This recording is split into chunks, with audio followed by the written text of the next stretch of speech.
प्यारे बच्चों, हमारे चैनल पर आपका हार्दिक स्वागत है। पिछली क्लास में हमने वित्त आयोग से संबंधित जो परीक्षा में अक्सर प्रश्न पूछे जाते हैं उन पर चर्चा की है। आज की क्लास में हम संविधान के भाग 12 के अंतर्गत जो अनुच्छेद 282 है, आइए उस पर चर्चा शुरू करते हैं। तो अनुच्छेद 282 के तहत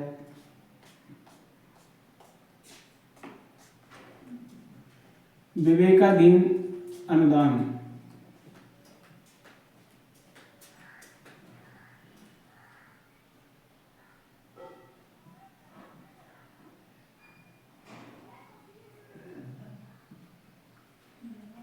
तो विवेकाधीन अनुदान क्या होते हैं?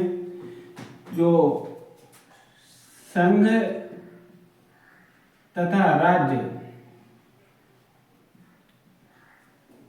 सामाजिक कार्य है तो जो अनुदान देता है लोकहित में, तो उस अनुदान को हम विवेकाधीन अनुदान के नाम से जानते हैं। तो समाज कल्याण के कार्य जैसे एसटी और एसटी वर्ग के कल्याण या कोई पिछड़े वर्ग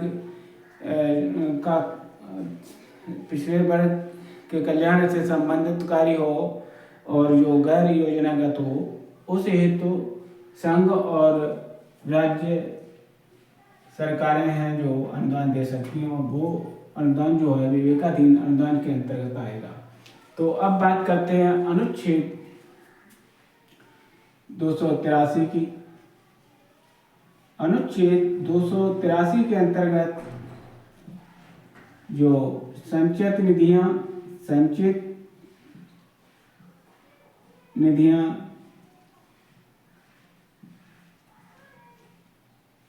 और आकस्मिक निधियां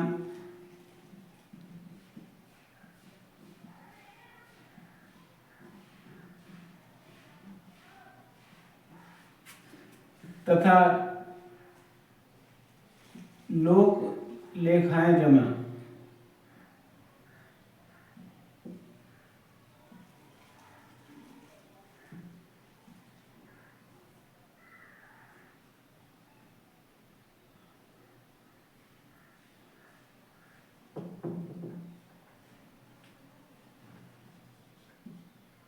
तो इस तरीके की जो निधियां हैं, तो उनकी अभिरक्षा या रक्षा का काम जो है कौन करेगा? उनकी अभिरक्षा का काम जो महालेखा परीक्षक सीएजी हैं वो करेंगे। तो इस तरीके से अनुच्छेद 283 के अंतर्गत हमने इस बात को जाना। अब जानते हैं अनुच्छेद 285 के अंतर्गत। अनुच्छेद 285 के अंतर्गत संघ की संपत्ति है, संघ की संपत्ति को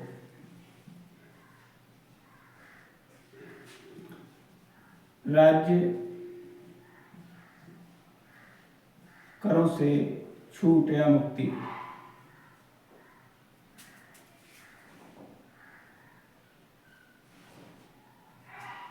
जो संघ की संपत्ति है उस पर राज्य जो है कर नहीं लगा सकता। तो इस तरीके से हमने अनुच्छेद 285 के अंतर्गत ये जाना, बिजली कर से छूट।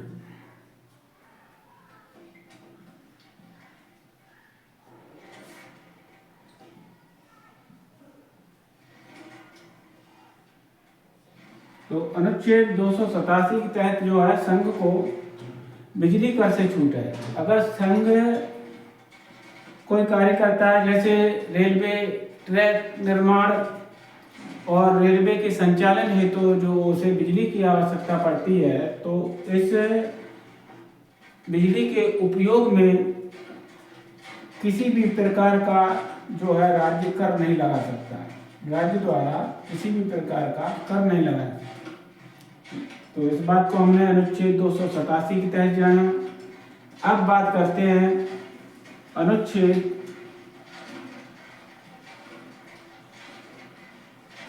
290 के अंतर्गत कुछ व्यय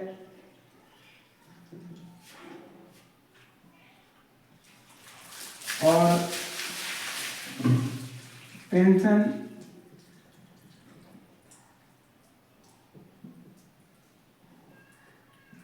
के संबंध में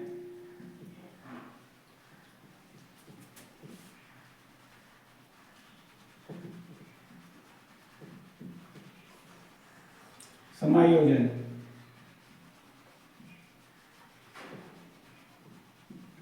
तो कुछ व्ययों और जो पेंशनें हैं उनके संबंध में समायोजन के न्यायालय और आयोगों से संबंधित जो कार्यपालक हैं, कार्यपालकों की जो पेंशन होती है उनके संबंध में समायोजन की बात कही है। जो कार्यपालक हैं वो संघ सरकार के लिए भी काम करते हैं और राज्य सरकारों के लिए, और राज्य सरकारों के अंतर्गत विभिन्न राज्य की सरकारों के लिए काम करती है। तो जब उनकी पेंशन की जो व्यवस्था है वो कहाँ से की जाए, कार्यपालकों की जो पेंशन की व्यवस्था किस राज्य की संचित निधि से या किसी भारत सरकार की संचित निधि से या किसी राज्य की संचित निधि से की जाए, तो इस बात का जो समायोजन है अनुच्छेद 290 के अंतर्गत किया जाता है।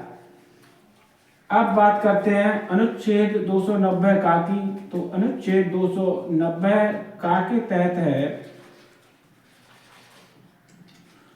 कुछ राज्यों में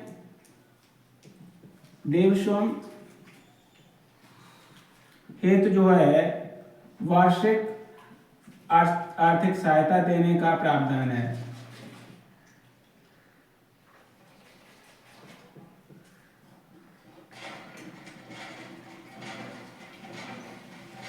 तो अनुच्छेद 290 का के तहत है जो देवस्व वार्षिक आर्थिक सहायता किन किन राज्यों में प्रदान की जाएगी, तो उस बात का जो उल्लेख है अनुच्छेद 290 का के अंतर्गत, जैसे दक्षिण भारत के राज्य जो हैं केरल और तमिलनाडु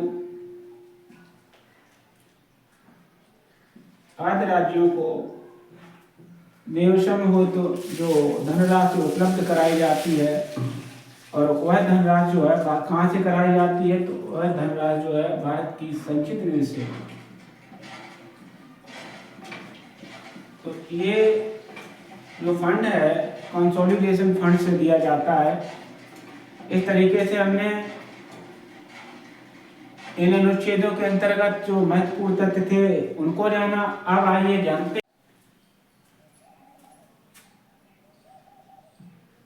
अनुच्छेद 291 के तहत जो है शासकों की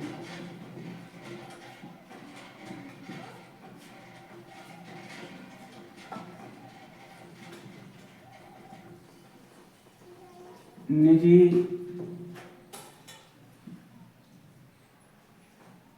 थैलियों की धनराशि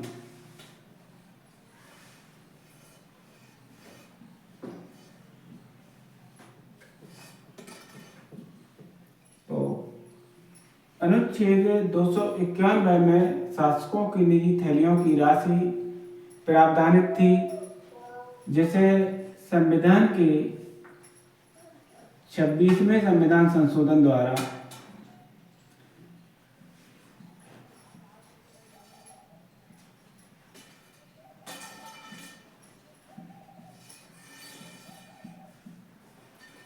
निरस्त कर दिया गया।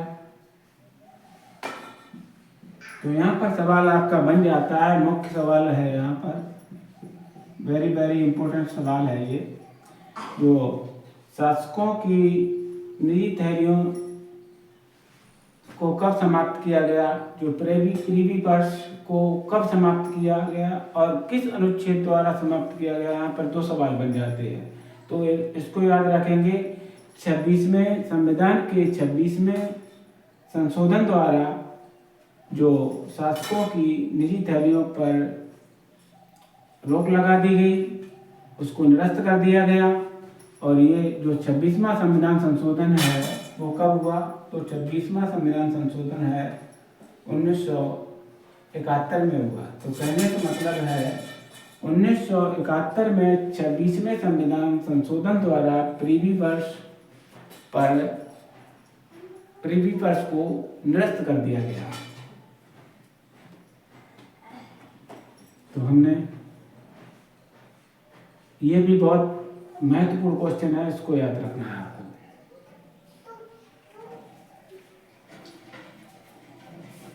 तो संविधान के भाग 12 के अध्याय 2 के अंतर्गत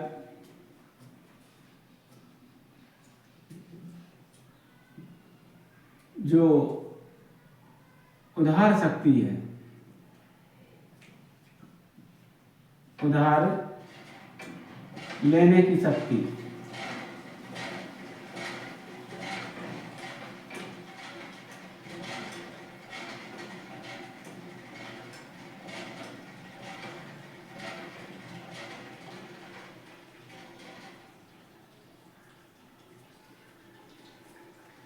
तो उधार लेने की शक्ति के अंतर्गत अनुच्छेद 2 आते हैं, अनुच्छेद 292, अनुच्छेद 293। तो आइए चर्चा करते हैं अनुच्छेद 292। अनुच्छेद 292 के तहत जो भारत सरकार है या संघ की सरकार है, संघ की सरकार को ऋण लेने की शक्ति है। कहाँ से?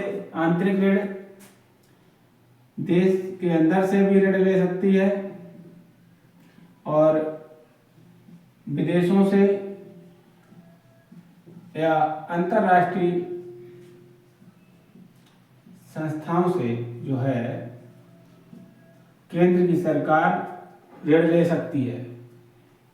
किस अनुच्छेद के तहत? अनुच्छेद 292 के तहत ये शक्ति जो है केंद्र सरकार को ही है। इसी तरीके से अनुच्छेद 293 के तहत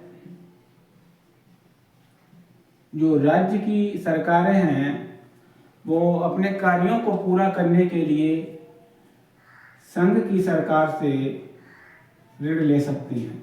तो इस तरीके से जो राज्य की सरकार है वो अंतर्राष्ट्रीय संस्थाओं से ऋण न लेकर संघ की जो सरकार है उससे ऋण ले सकती है।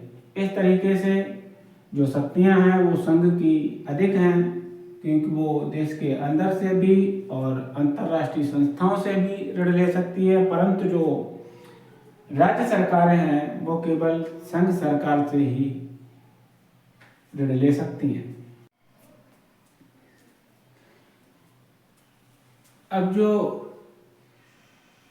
अगला अध्याय है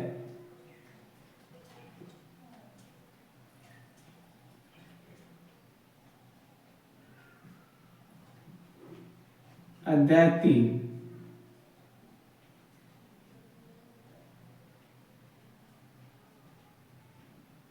तो अध्याय 3 के अंतर्गत 294 अनुच्छेद से लेकर 300 अनुच्छेद तक उल्लिखित हैं।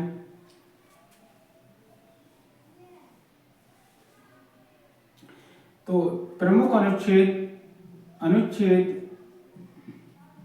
296, अनुच्छेद 296 के तहत जो है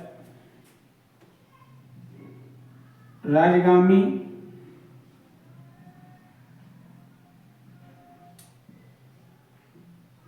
व्यक्तिगत और स्वामी विहीन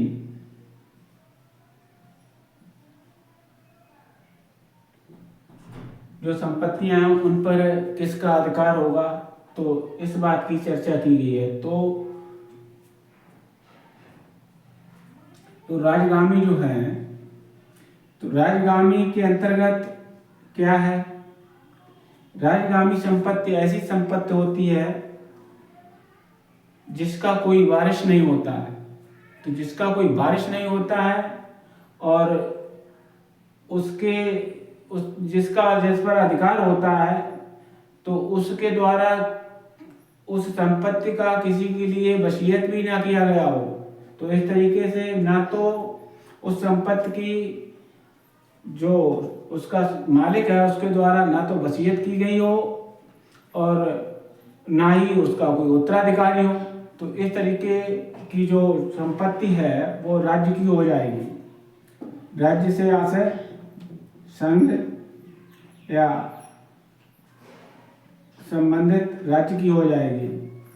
तो इस तरीके से हमने यहाँ पर यह जाना। इसी तरीके से व्यक्तिगत के अंतर्गत जो है, जिस संपत्ति पर कोई भी व्यक्ति अपना समय रहते अपना दावा न करे, तो ऐसी संपत्ति जहाँ पर कोई व्यक्ति निर्धारित समय के अंतर्गत अपना दावा नहीं करता है, तो ऐसी भी संपत्ति जो है सरकार की हो जाती है, संघ या राज्य सरकार की।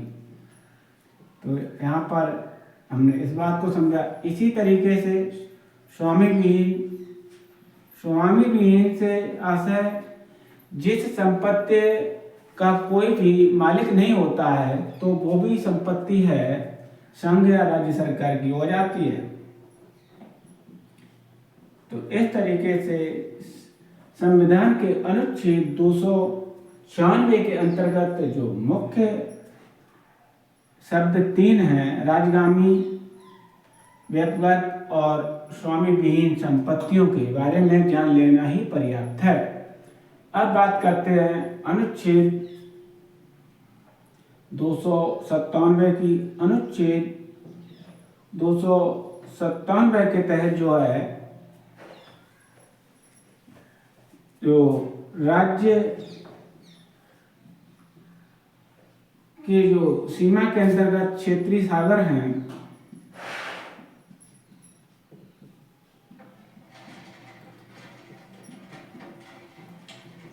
और मग्न तट,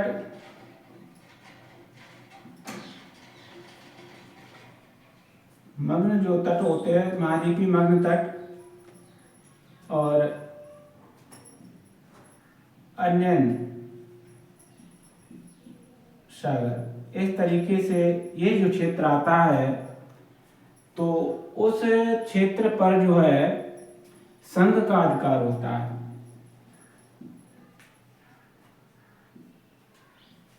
अब यहाँ पर हम पढ़ेंगे कि जो राज्यों की प्रादेशिक सीमा होती है,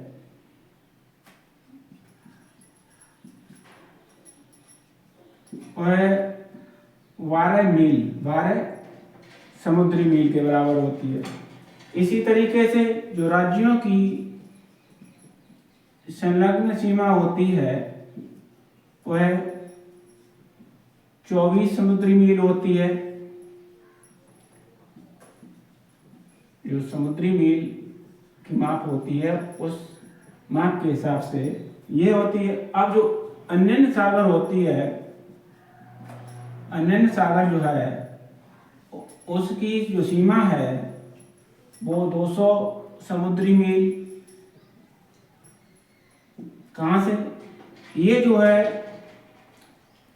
प्रादेशिक सीमा 12 समुद्री मील, और उसके बाद उसके आगे जो सीमा पड़ेगी, यहाँ से 12 मील से आगे जो सीमा पड़ेगी वो 24 मील होगी। फिर जो 24 मील से आगे जो सीमा पड़ेगी वह अन्य सीमा के अंतर्गत आएगी। इस तरीके से इस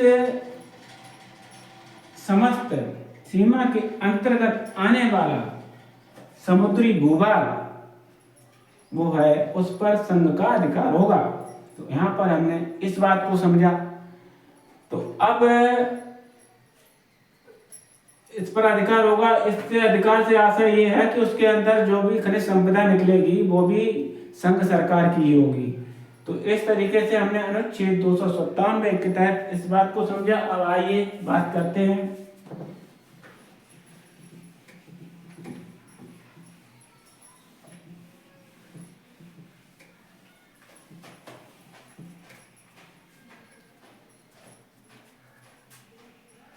अनुच्छेद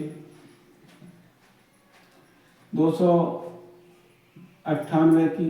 तो अनुच्छेद 298 के तहत संघ और राज्यों के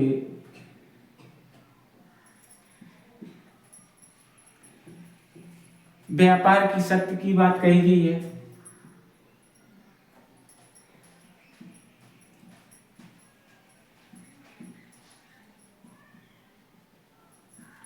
तो अपने राजस्व की वृद्धि हेतु तो संघ और राज्य सरकारों को विधि अनुसार व्याप्त करने की शक्ति प्राप्त है। अब बात करते हैं अनुच्छेद 299 की। अनुच्छेद 299 के तहत जो है संविदाएं आ जाती हैं।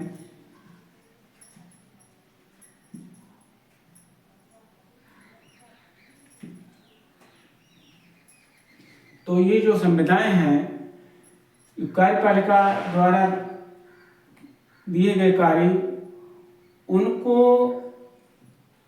राष्ट्रपति और राज्यपाल के नाम से ही पूरा किया जाएगा करेंगे। और सभी संविधाएं जो हैं राष्ट्रपति और संबंधित राज्य के राज्यपालों द्वारा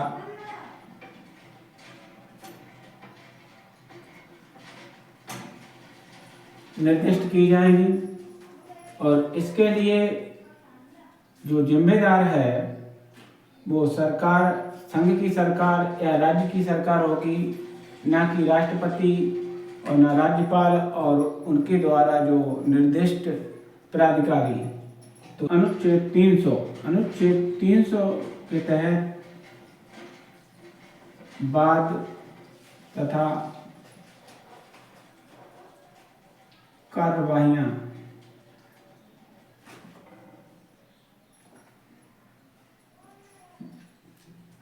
तो जो वाद और कार्यवाहियां हैं तो वादों के संबंध में कोई भी वाद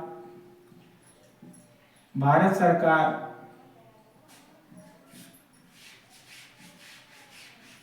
या राज्य सरकार द्वारा या इनके विरुद्ध जो है संस्थापित किया जाएगा। तो इस तरीके से संस्थित किया हुआ वाद भारत सरकार के संदर्भ में भारत सरकार का होगा और राज्य सरकार द्वारा जो संस्थित वाद है वो राज्य सरकार का होगा। तो इस तरीके से यहाँ पर हमने जो अनुच्छेद से संबंधित प्रमुख बातें थी उनको हमने समझा। अब जो अध्याय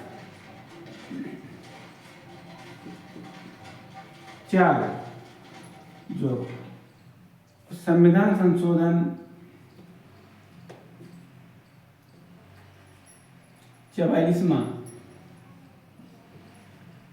44वें संविधान संशोधन द्वारा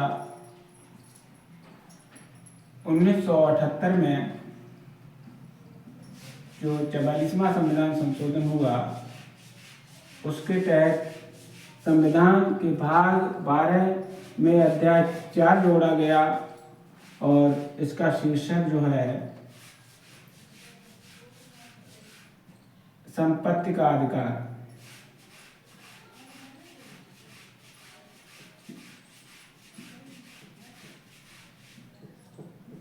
रखा गया। तो ये संपत्ति का अधिकार जो पूर्व में हमने पढ़ा कि जो मौलिक अधिकारों के अंतर्गत अनुच्छेद 31 और अनुच्छेद 19 फर्स्ट 4 को निरस्त कर दिया गया और उसके स्थान पर 44वें संविधान संशोधन द्वारा संपत्ति के अधिकार को विधिक अधिकार बना दिया गया।